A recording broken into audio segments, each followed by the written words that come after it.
Welcome to Christian Brothers University in Memphis, Tennessee. Just a stone's throw away from the Liberty Bowl, where the Bearcats have a little bit of history over the past few years. Tom Gelehrter happy to be alongside the radio play-by-play voice of the Bearcats, Dan Hoard of Cincinnati, now closing in on their first game here in the American Athletic Conference quarterfinals. That'll be at 7 p.m. Eastern, 6 p.m. local tonight, Dan, and now we know who the opponent is.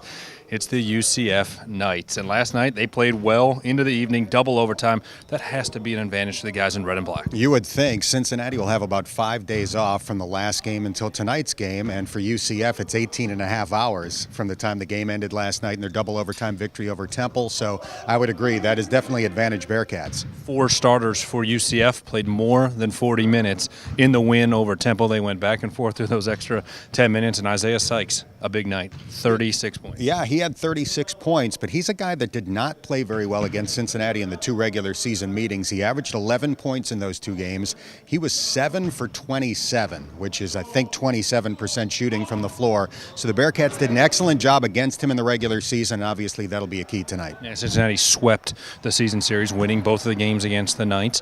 What was the X factor aside from the performance of Isaiah Sykes? Justin Jackson for Cincinnati. He averaged 5.5 blocks in those 2 games, and I think 4.5 steals. So he was a headache for the Knights from Cincinnati's defensive perspective. And, of course, Sean Kilpatrick helped as well. He averaged 21 points in those 2 games. But I really think jumping jack on defense was the thing that gave UCF the most trouble. When you mentioned Sean Kilpatrick there, and, of course, yesterday he was not named Conference Player of the Year, as many figured that he would be. Do you feel like we're going to see an inspired SK here for as long as the Bearcats are in Memphis? I think we would have seen that anyway. But he said after the event yesterday, this will definitely provide a little more fuel to the fire. And it's something that he's used for the last 4 years to push him. The fact that he wasn't a highly rated recruit, the fact that most people didn't think he would become the type of player that he's become. So I think there's an interesting comparison. Shabazz Napier won the award yesterday as Player of the Year. 4 years ago, Jimmer Fredette of BYU was the National Player of the Year.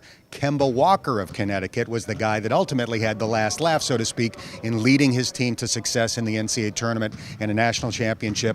If Sean Kilpatrick leads the Bearcats to success in March, nobody's going to remember who won American Conference Player of the Year. Yeah, no question about that. If the Bearcats win tonight, they play again tomorrow against either the host Memphis Tigers or maybe the Conference Player of the Year in Shabazz Napier and the UConn Huskies. We'll have plenty of coverage here from the FedEx Forum, including highlights, press conference, a recap with Dan and Chuck, and much, much more on Bearcats TV as long as Cincinnati remains here in Memphis. Dan, we appreciate the time as always. Let's do this again tomorrow. All right, sounds like a good plan. Dan and Chuck will have the call on 700 WLW. It'll be televised on ESPNU. In the meantime, this is continuing coverage of the AAC tournament on Bearcats TV.